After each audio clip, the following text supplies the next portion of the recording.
Viewers, ఈ వీడియోలు miss కాకుండా ఉండాలి అంటే మీరు సబ్స్క్రైబ్ బటన్ని ప్రెస్ చేయండి. పక్కనే ఉన్న బెల్ ఐకాన్ని యాక్టివేట్ చేసుకోండి. Hi students, intermediate first year English medium, Telangana state. మనకు మేలో ఎగ్జామినేషన్ జరగబోతున్నాయి. ఈ జరగబోయేటటువంటి ఎగ్జామినేషన్స్కు నేను ఆల్రెడీ 10 మార్క్స్ క్వశ్చన్స్ వీడియో చేశాను, 5 మార్క్స్ క్వశ్చన్స్ వీడియో చేశాను, 2 మార్క్స్ క్వశ్చన్స్ కూడా వీడియో చేశాను. 10 మార్క్స్ క్వశ్చన్స్ ఏమొస్తాయి, 5 మార్క్స్ క్వశ్చన్స్ ఏమొస్తాయి, 2 మార్క్స్ క్వశ్చన్స్ ఏమొస్తాయి అని నేను వీడియోలో ఆ క్వశ్చన్స్ అన్నీ మీకు ఎక్స్ప్లెయిన్ చేయడం జరిగింది. అయితే ఇప్పుడు ఈ వీడియో మీకు గెస్ పేపర్ అన్ని క్వశ్చన్లు ఒకే దగ్గర తీసుకొస్తే, అంటే మీకు యాన్యువల్లో అన్ని క్వశ్చన్లు కలిపే వస్తాయి కాబట్టి మొత్తం ఓవరాల్గా 10 marks section, 5 marks section and 2 marks section అన్నీ ఒకే దగ్గర తీసుకొచ్చాను. ఈ క్వశ్చన్స్ అన్నీ దాదాపు మీకు ఎగ్జామినేషన్లో 3 సెక్షన్స్ ఉంటాయి.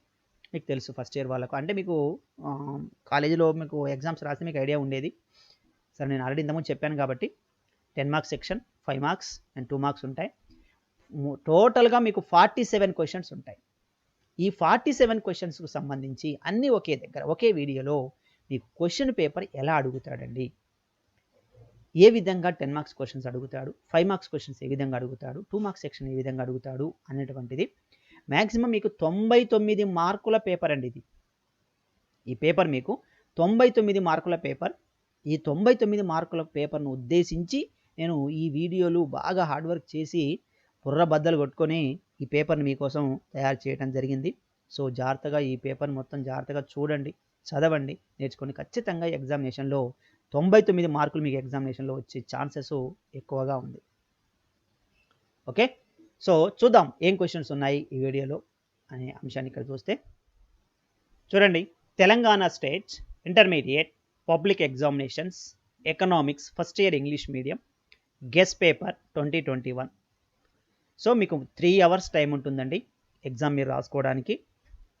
ఇందులో మీకు 100 మార్క్స్ అటెంప్ట్ చేయాలి. మ్యాక్సిమం మార్క్స్ ఎంత? 100 మార్క్స్ పేపర్. సెక్షన్ ఏ, ఈ సెక్షన్ ఏకు సంబంధించి మీకు 10 మార్క్స్ క్వశ్చన్స్ ఉంటాయి. సెక్షన్ ఏలో answer any 3 of the following. చాలా ఇంపార్టెంట్ క్వశ్చన్స్, ఈజీ క్వశ్చన్స్. మీరు జాగ్రత్తగా ఈ సెక్షన్స్ మొత్తం, అంటే నేను తర్వాత చెప్తాను క్వశ్చన్ పేపర్ ఎలా ప్రజెంట్ చేయాలి ఎగ్జామినేషన్లో అనేది తర్వాత వీడియో చేస్తాను.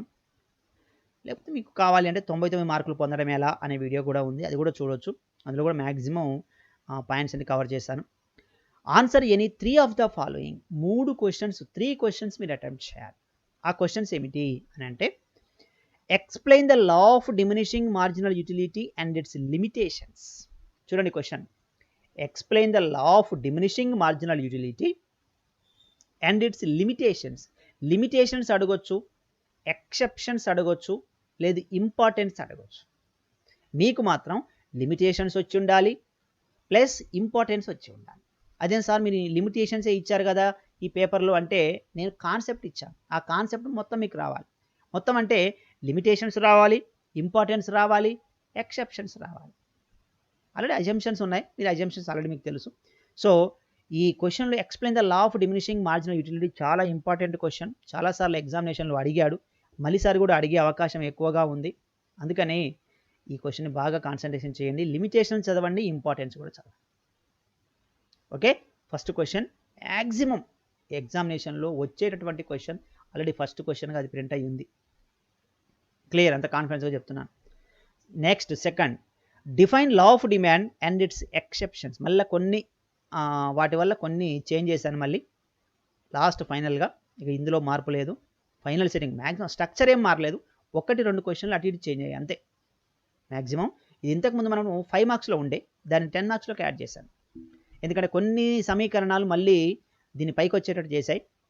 సో లాస్ట్ ఫైనల్గా ఇది పైకి రావాల్సిన పరిస్థితి వచ్చింది. కాబట్టి ఇక్కడ define law of demand and it's exceptions. ఇక్కడ మీకు ఈ క్వశ్చన్ చాలా చిన్నగా అనిపిస్తుంది, 4 పాయింట్సే ఉంటాయి. Define law of demand, law of demand definition రాయాలి ఫస్ట్. దెన్ ఎక్సెప్షన్స్, గివెన్ paradox, prestigious goods, speculation and illusion. So అవి గురించి ఎక్స్ప్లెయిన్ చేయాలి. ఓకేనా. Then next, critically examine the law of variable proportions. Yes, దాని మొత్తం కాన్సెప్ట్ మొత్తం రాయాలి 10 మార్క్స్లో అడిగింది. Okay, variable proportions, law of variable proportions. Next, define perfect competition market, illustrate the mechanism of price determination and perfect competition market అని. First ఏం రాయాలి? Definition రాయాలి. డిఫైన్ పర్ఫెక్ట్ కాంపిటీషన్ డెఫినేషన్ రాయాలి. దెన్ దాని ప్రైస్ డిటర్మినేషన్ రాయాలి. 2 questions కలిపి ఉన్నాయి, అది రాయాలి, ఇది రాయాలి, ఒకటే రాయొద్దు. Okay, next, what are the various methods of calculating of national income, explain them. Measuring methods of national income ఉంది, production method, income method and expenditure method. So ఈ 3 మెథడ్స్ మీరు ఎక్స్ప్లెయిన్ చేయాల్సి ఉంటుంది. Various methods of calculating national income. ఓకేనా? Next, explain the Keynesian theory of employment. So ఇది కూడా చాలా important. అయితే మీరు ఒక విషయం గుర్తుపెట్టుకోండి, మీరు 10 మార్క్స్ సెక్షన్ రాస్తున్నారు. 10 మార్క్స్ సెక్షన్ రాసేటప్పుడు మీరు ఆలోచించి రాయాలి. ఏమిటి మీరు అటెంప్ట్ చేయాల్సిన ఎన్ని? Only 3 questions. ఇందులో ఎన్ని ఉంటాయి? ఆల్రెడీ 6 ఇవే ఉంటాయి దాదాపు, మ్యాక్సిమం అది అనుకోండి. క్వశ్చన్స్ మ్యాక్సిమం ఇవే క్వశ్చన్లు ఎగ్జామినేషన్లో ఉంటాయి 10 మార్క్స్ సెక్షన్గా. డిమినిషింగ్ ఉండాల్సిందే, లా ఆఫ్ వేరియబుల్ ఉండాల్సిందే, ప్రైస్ డిటర్మినేషన్ ఉండాల్సిందే, మెథడ్స్ ఉండాల్సిందే, కీన్స్ ఉండాల్సిందే. మ్యాక్సిమం ఇవే ఉంటాయి, ఇంకో మార్పు లేదు. ఇందులో మీరు ఏం చేయాలి అంటే మనకు ఈజీగా వచ్చేది ఏది చూసుకొని రాసుకోవాలి. అంతేగాని ఏదో గొప్పగా తీసుకుపోయి ఏదో కీన్షన్ థియరీ లేకపోతే ఇంకేదో రాసి సగాన మధ్యలో ఆపేసి ఆ డయాగ్రామ్ రాకుండా ఇబ్బంది పడద్దు. ఎందుకంటే డయాగ్రామ్తో టేబుల్తో ప్రజెంటేషన్ చేయాల్సిన సెక్షన్ ఇది, జాగ్రత్తగా వినాలి. అందుకని ఈ సెక్షన్లో పర్ఫెక్ట్గా మార్కులు రావాలంటే టేబుల్స్ డయాగ్రామ్ పర్ఫెక్ట్గా ఉండాలి. కాబట్టి మంచిగా వచ్చే క్వశ్చన్ని, కొంచెం మ్యాటర్ తక్కువ ఉండే క్వశ్చన్ని సెలెక్ట్ చేసుకోండి, ఈజీగా ఉంటుంది. అర్థమైందా? So suppose what are the various methods calculating national income ఉంది, ఇది తక్కువ ఉంటుంది మ్యాటరు. అర్థమైందా? అదేవిధంగా ఇంకా తక్కువ ఉన్న మ్యాటర్ చూసుకోండి. ఈ వచ్చిన అన్ని క్వశ్చన్లు వచ్చినవి ఉంటాయి మీకు. Suppose define law of demand exceptions ఉంది, అది తీసుకోండి. ఓకేనా? సో అలా మీరు అవి చేయగలిగితే, లేదు నాకు ప్రజెంటేషన్ బాగుంది, టేబుల్స్ మంచిగా వేయగలుగుతాను, డయాగ్రామ్స్ మంచిగా గీయగలుగుతాను అనుకుంటే డయాగ్రామ్స్ ఉన్న వాటిని సెలెక్ట్ చేసుకోండి. డయాగ్రామ్ ఉన్న వాటికి మార్కులు ఎక్కువ పడే అవకాశం ఎక్కువ. లా ఆఫ్ డిమినిషింగ్ ఉంది, డయాగ్రామ్ ఉంటుంది. లా ఆఫ్ వేరియబుల్ ఉంది, డయాగ్రామ్ ఉంటుంది. పర్ఫెక్ట్ కాంపిటీషన్ ఉంది, డయాగ్రామ్ ఉంటుంది. కీన్స్ ఉంటుంది, డయాగ్రామ్ ఉంటుంది. టేబుల్స్ డయాగ్రామ్స్ ఉంటాయి. మీరు పర్ఫెక్ట్గా టేబుల్స్ డయాగ్రామ్ ప్రాక్టీస్ చేసుకుంటే ఖచ్చితంగా టేబుల్ డయాగ్రామ్ ఉన్నదాన్ని సెలెక్ట్ చేసుకోండి. నీట్గా ప్రజెంట్ చేయండి, క్లియర్గా ప్రజెంట్ చేయండి, ఎక్కువ మార్కులు పడతాయి. థియరీ కన్నా డయాగ్రామ్ టేబుల్ ఉండేదానికి ఎక్కువ మార్కులు పడతాయి నీట్గా ప్రజెంట్ చేస్తే. కాబట్టి అట్లా మీరు ఫస్ట్ సెక్షన్ని జాగ్రత్తగా సెలెక్ట్ చేసుకొని రాయాలి. అంతేగాని వరుస పెట్టి ఏది వస్తే అది మధ్యలో ఆపేసి కొట్టేసి అది చేసే స్థితి ఉండొద్దు అక్కడ. దానివల్ల మార్క్స్ తగ్గిపోతాయి, స్కోర్ తగ్గిపోతుంది, ర్యాంక్ పోతుంది. సో ఇది ఓవరాల్ 10 మార్క్స్ క్వశ్చన్స్. ఇంకోటి గుర్తుపెట్టుకోండి, 10 మార్క్స్ అంటే పక్కా 10 మార్క్స్ ఇళ్ళనే రావాలని లేదు. ఇది 5 మార్క్స్ కూడా అడగొచ్చుకోండి కొన్నిసార్లు. ఓకే, 5 మార్క్స్ అడగవచ్చు, లేకుంటే 10 మార్క్స్ కావచ్చు. ఓకే, సో ఇది 10 మార్క్స్ సెక్షన్. చాలా జాగ్రత్తగా టేబుల్స్ డయాగ్రామ్స్ బాగా ప్రాక్టీస్ చేసుకోండి. ఎంత ప్రాక్టీస్ ఎక్కువ చేస్తే అంత ఎక్కువగా ఈ మ్యాటరు టేబుల్ గుర్తుంటుంది. 99 మార్కులు పొందడానికి స్కోప్ మీకు ఫస్ట్ ఇయర్ మార్క్సే. సెకండ్ ఇయర్ 99 రావడం కొంచెం కష్టం. 98 వస్తాయి, కానీ 99 రావడానికి వస్తాయి, కానీ రేర్. ఇవి జనరల్గా వస్తాయి, అందరికీ వస్తాయి. 99 మార్కులు జనరల్గా వస్తాయి. ఇంకా టేబుల్స్ డయాగ్రామ్స్ ఉంటాయి, ఈజీగా ఉంటుంది, కాన్సెప్ట్ కూడా అర్థమవుతుంది. అర్థమైతే ఇక రాసేయచ్చు ఎగ్జామినేషన్లు అనే విధంగా ఉంటుంది. కాబట్టి ఈ సెక్షన్ని పర్ఫెక్ట్గా టేబుల్స్ డయాగ్రామ్స్ ఉంటాయి కాబట్టి జాగ్రత్తగా దీన్ని ఎన్నిసార్లు ఎక్కువ ప్రాక్టీస్ చేస్తే అంత బాగా గుర్తుంటుంది. సో ఇది 10 మార్క్స్ సెక్షన్. నెక్స్ట్ సెకండ్ సెక్షన్లోకి వెళ్తే answer any 8 of the following questions అన్నాడు. 8 ఆఫ్ ద ఫాలోయింగ్ అంటే ఒక్కొక్క క్వశ్చన్ మీకు 5 మార్క్స్ ఇస్తాడు. So what is utility, what are its types, easy question. మీకు థియరీస్ లేవు, అంటే Adam Smith definition, Alfred Marshall definition and Robbins definition అవన్నీ లేవు. ఓకే, ఈజీగా ఇచ్చేసాను మీకు. What is utility, what are its types, ఇదే క్వశ్చన్, డ్యామ్ డిటో, అంతే దిగుతుందిగా. Next analyse the characteristics of wants characteristic రాయమంటున్నాడు.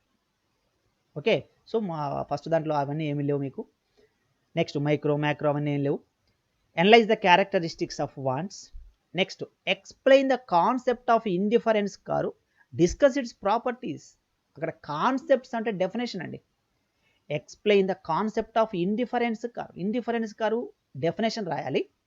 Then discuss its properties ఉంటాయి, ఒక 5-6 ప్రాపర్టీస్ ఉంటాయి, అంటే ఫీచర్స్, అవి రాయాలి. The remaining curve slope as a negative and it is not parallel to OX access, అవన్నీ ఉంటాయి. అవన్నీ మీరు ఓన్లీ థియరిటికల్, డయాగ్రామ్లో ఏం లేదు ఇంటర్లో. సో 1 or 2 లైన్స్లో రాస్తే సార్. ఓకే, ప్రాపర్టీస్ రాయాలి. Next, how do you define budget line of the consumer? Budget line construct చేయాలి. బడ్జెట్ లైన్ ఎలా చేస్తావు అనేది క్వశ్చన్ అడుగుతున్నాడు ఇక్కడ. Next, why a demand curve has a negative slope? ఇక్కడ నెగిటివ్ వచ్చింది slope. Why a demand curve slope has a negative? Confirm 100% అందులో ఉంది క్వశ్చన్. అంత ఇంపార్టెంట్ క్వశ్చన్ ఉంది already. Why a demand curve slope has a negative. Next, what are the determinant factors of demand? ఇంతకుముందు 10 మార్క్స్లోకి వచ్చాయి మీకు, దీని 5లోకి వచ్చేసింది కొన్ని కారణాల వల్ల.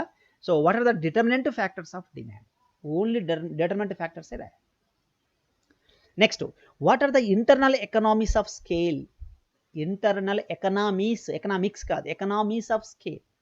Managerial economics and financial economies and marketing economies ఏమైనా ఉన్నాయి, అవన్నీ మీరు రాయాలి. ఇంటర్నల్ ఎకనామీస్ అనగానే డెఫినేషన్ రాసి దాని గురించి మీరు టైప్స్ ఉన్నాయి, రకాలు ఉన్నాయి, అవి ఎక్స్ప్లెయిన్ చేయాలి. Okay, when a one firm increases its output then only that firm can get certain advantages are called internal economics. అది డెఫినేషన్ అడిగాను. సో ఆ డెఫినేషన్ రాసి వాటి గురించి మీరు ఒక 5-7 పాయింట్స్ ఉంటాయి, అవి ఎక్స్ప్లెయిన్ చేయాలి. ఇంటర్నల్ ఎకనామిక్స్ అని అడిగితే డెఫినేషన్ ఒకటే కాదు, మిగిలినవి కూడా రాయాల్సి ఉంటుంది.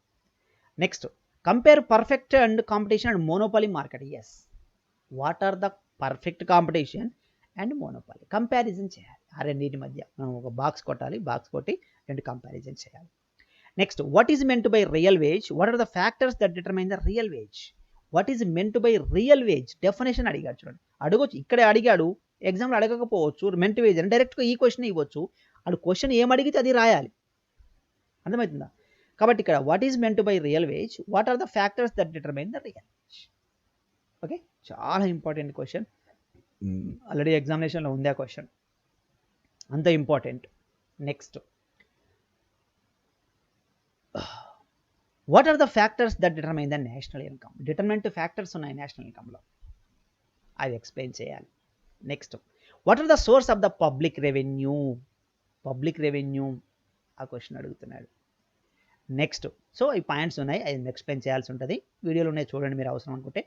What are the functions of public finance commission and point out the redemption methods of the public debt? ఈ 2 క్వశ్చన్లు మీకు ఎక్స్ట్రా ఛాయిస్ కింద ఇచ్చారు. ఇది మోస్ట్లీ ఇంపార్టెంట్ క్వశ్చన్. సో ఈ రెండిట్లో ఏది ఇవ్వాలని బుర్ర బద్దలు కొట్టుకున్నాను. కాకపోతే సరే మీకు చదువుకోవడానికి ఉపయోగపడదనే ఉద్దేశంతో ఈ 2 ఇక్కడ పెట్టేశాను. ఓకే, రెండు కాదు, ఇది 2. ఏది? What is barter system, what are its difficulties? ఇవి చాలాసార్లు అడిగినటువంటి క్వశ్చన్లు. కాకపోతే మనం ఆ పేపర్ బ్యాలెన్స్ చేయడంలో ఈ 2 క్వశ్చన్లు ఎగిరిపోవాల్సిన పరిస్థితి వచ్చింది. సో మరి ఎగిరిపోతే బాగుండదు కదా అన్న ఉద్దేశంతో ఈ 2 మీకు ఇక్కడ పెట్టేశాను. యాక్చువల్గా ఇవి ఎగిరిపోవాలి నా పేపర్ గెస్ ప్రకారం, పేపర్ ప్రజెంటేషన్ ప్రకారం, పేపర్ నేను చేసే సెట్టింగ్ ప్రకారం అయితే ఈ 2 ఎగిరిపోవాలి. సరే, ఎందుకైనా మంచిది, సరే చదువుకుంటే బాగుంటుంది కదా, ఇఫ్ ఎనీ కేస్ అన్న ఉద్దేశంతో ఈ 2 ఎక్స్ట్రాగా పెట్టాను అంతే. ఇవి 2 ఎక్స్ట్రా, మిగిలిన ఏమీ లేవు. మ్యాక్సిమం పేపరే ఇచ్చాను నేను. ఓకే, అవేంటి? Point out the redemption methods of the public debt. చూడండి ఇక్కడ ఎందుకు ఇక్కడ నేను ఇలా చేయాల్సి వచ్చింది అంటే, ఇక్కడ రెవెన్యూ ఉందా, పబ్లిక్ రెవెన్యూ ఉందా, నెక్స్ట్ పబ్లిక్ డెట్ ఉంది, 2 పబ్లిక్ ఫైనాన్స్ నుంచే వచ్చాయి. క్వశ్చన్స్ ఎలా రావాలి? Theories of employment and public finance 2 కాన్సెప్ట్లు ఉన్నాయి 8th లెసన్లో మనకు. ఇది 8th lesson. Theory of employment and public finance రెండింటి నుంచి రావాలి. రెండింటి నుంచి 2 క్వశ్చన్లు రావాలి 5 మార్క్స్గా. అయితే మిగిలిన క్వశ్చన్లు 30% సిలబస్లో లేపేశారు. ఇప్పుడు నాకు ఇంకో క్వశ్చన్ దొరకలే. 2 క్వశ్చన్లు ఎలా దొరికాయి? పబ్లిక్ ఫైనాన్స్ నుంచి దొరికాయి. అర్థమైందా? పబ్లిక్ రెవెన్యూ పబ్లిక్ ఫైనాన్స్ నుంచే, debt redemption methods of public debt కూడా అందులో నుంచే. కానీ ఈ క్వశ్చన్ చాలాసార్లు అడిగాడు, చాలా ఇంపార్టెంట్ క్వశ్చన్, అందుకని దీన్ని తీసేయలేకపోయాను అనమాట. సో దానికి బదులుగా ఏమిచ్చాను? పబ్లిక్ ఫైనాన్స్ కమిషన్ ఇచ్చాను. ఓకే, సో 1, 2, 3 ఇందులో మాత్రమే ఒక క్వశ్చన్ ఎక్స్ట్రా ఇచ్చాను. సో ఇదనమాట కారణం ఈ క్వశ్చన్ ఇవ్వడానికి. నెక్స్ట్ ఇక్కడ మనకు what is barter system, what are its difficulties అన్నాడు. బార్టర్ సిస్టంలో మనకు మనీ, బ్యాంక్, ఇన్ఫ్లేషన్ 3 ఉంటాయి. మనీలో నుంచి ఒక క్వశ్చన్ రావాలి. నెక్స్ట్ బ్యాంకింగ్లో నుంచి రావాలి, ఇన్ఫ్లేషన్ నుంచి రావాలి. అయితే ఇన్ఫ్లేషన్ 30% తీసేసాం. ఇన్ఫ్లేషన్ అనేది 30% పోయింది. ఇప్పుడు మిగిలిన ఏంటివి రెండే, ఒకటి మనీ, ఇంకోటి బ్యాంకింగ్. మరి అందులో 2 క్వశ్చన్ రావాలి. 2 రావాలి అంటే మళ్ళీ అందులో కాంట్రవర్సీ వచ్చాయి. 2 క్వశ్చన్లకు పోటీ వచ్చింది. ఇది ఇవ్వాలా, అది ఇవ్వాలా, అది ఇవ్వాలా, ఇది ఇవ్వాలా. మొత్తం ఆలోచించి ఇక్కడ వాట్ ఈజ్ బార్టర్ సిస్టమ్. యాక్చువల్గా బ్యాంకింగ్ నుంచి ఒక క్వశ్చన్ వచ్చింది. Explain the primary secondary functions of money. ఖచ్చితంగా అడుగుతాడు ఈ క్వశ్చన్ని. Explain the primary secondary functions of money. ఈ ఖచ్చితంగా అడుగుతాడు ఈ క్వశ్చన్ని. ఒకవేళ ఈ క్వశ్చన్ అడగకపోతే అనేది మళ్ళీ కొంచెం కాంట్రవర్సీ వచ్చి, సో అప్పుడు ఏం చేశాను, what is barter system, what are its difficulties అన్నాను. సో ఇవి నెంబర్ ఇవ్వలేదు, ఇవి 2 మాత్రమే నెంబర్ ఇవ్వలేదు అంతే. ఈ 2 కొంచెం ఎక్స్ట్రాగా చదువుకోండి. ఇది కూడా మీకు చాలా ఇంపార్టెంట్ క్వశ్చన్ కాబట్టి అందులో పెట్టాల్సి వచ్చింది. So explain the different types of deposits accepted by the commercial banks. Okay, deposits అడగొచ్చు, లోన్స్ కూడా అడగొచ్చు అండి.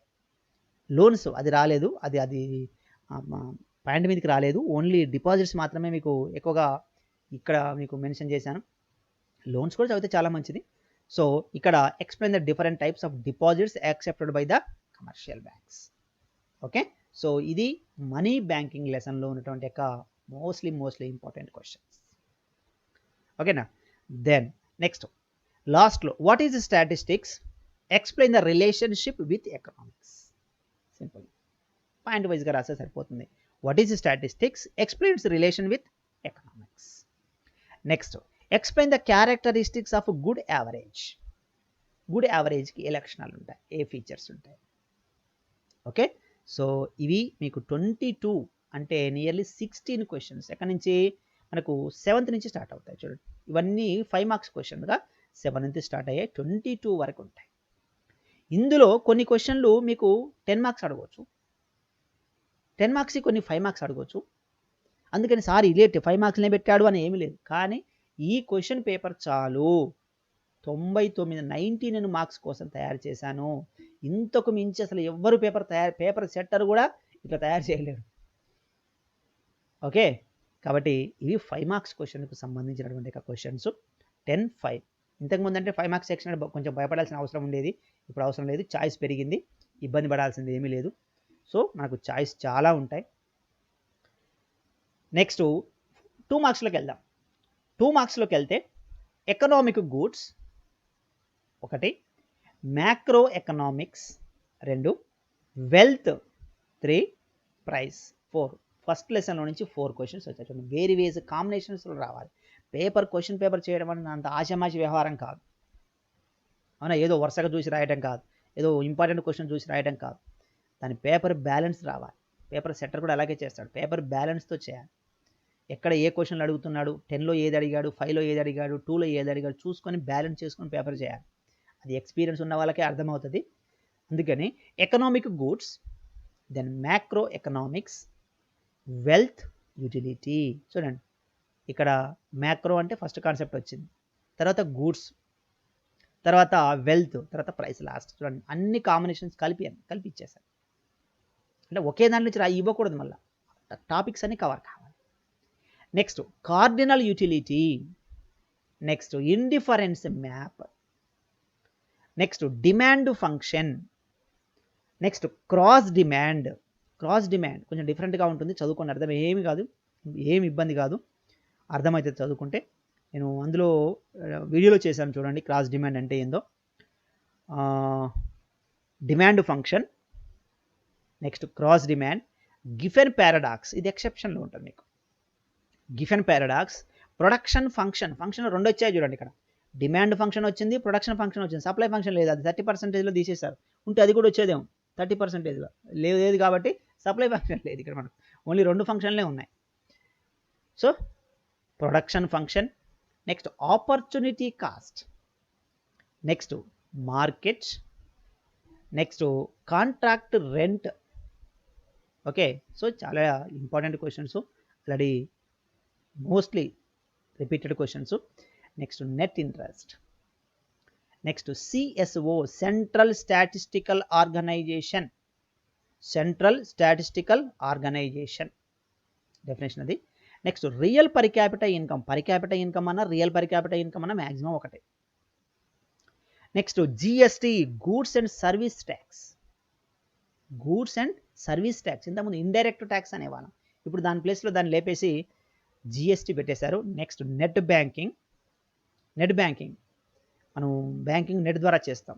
Next currency, next barter system, before evolution of money, barter system. Next overdraft, ఇది కొత్తగా వచ్చింది, ఇప్పుడు యాడ్ అయింది, ఇంతకుముందు లేదు. Overdraft. Next merits of median. Next mode, చూడండి merits of median, mode. Next problem కూడా చూడండి, ప్రాబ్లం కూడా ఇచ్చాను ఒకటి. Compute median for the following data. 5, 7, 7, 8, 9, 10, 12, 15 and 20 లెక్క ఆల్రెడీ వచ్చేసింది, పేపర్లో ఉంది, మీరు పోయి రాయడమే. సింపుల్ కాన్సెప్ట్ ఇది, సింపుల్ లెక్క ఇది.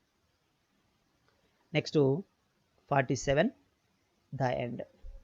ఓకే, ఇదండి ఓవరాల్గా మీకు ఈ క్వశ్చన్లు సరిపోతాయి, అంతకు మించి అవసరం లేవు.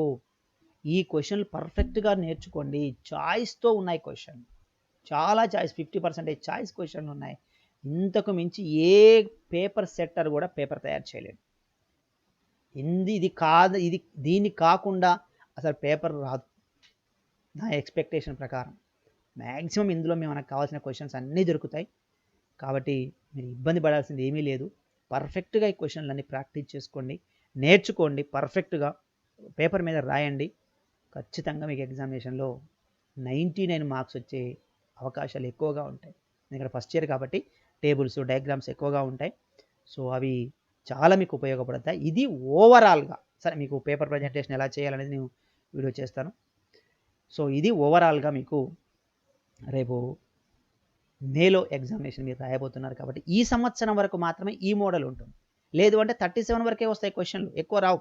ఇప్పుడేం 37 వరకే, కానీ ఈసారి కొంచెం ఛాయిస్ ఎక్కువ ఉంది కాబట్టి 47 వరకు పెంచాను. 10 క్వశ్చన్స్ ఎక్స్ట్రా ఉన్నాయి మొత్తం ఓవరాల్గా అన్ని క్వశ్చన్లు కలిపి. ఓకేనా?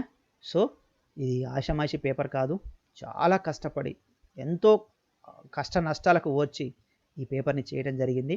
సో జాగ్రత్తగా ఈ క్వశ్చన్లు అన్నీ ప్రాక్టీస్ చేయండి. ఇందులో రాని క్వశ్చన్లు అంటూ ఏమీ లేవు, మిగిలినవన్నీ 30%లో తీసేశారు. ఎంతో అనుభవంతో, అంకిత భావంతో, ప్లస్ ఎంతో మందిని కన్సల్టింగ్తో తర్జన భర్జన చేసి ఈ పేపర్ని నేను తయారు చేశాను. సో స్టూడెంట్స్, ఇంతకు మించి అయితే పేపర్ రాదు. ఈ పేపర్ని జాగ్రత్తగా ప్రాక్టీస్ చేసుకోండి, ఖచ్చితంగా మీకు 95 మార్కులు వస్తాయి. ఇక డౌట్ పడాల్సిన అవసరం ఏమీ లేదు, టైం తక్కువగా ఉంది. అంటే ఇవన్నీ చెప్పాను, పెద్దగా మార్పు ఏమీ లేదు, ఒక్క క్వశ్చన్ 2 చేంజ్ అయ్యాయి ఫైనల్గా. సో ఇది ఓవరాల్ మీకు రేపు మేలో జరగబోయేటటువంటి ఎగ్జామినేషన్లో మీరు ప్రజెంట్ చేయాల్సినటువంటి క్వశ్చన్ పేపర్. మీ ముందు ఈ పేపర్ ఉంటుంది ఇలా. ఓకేనా? సో ప్రాక్టీస్ బాగా చేయండి, మార్కులు బాగా వస్తాయి.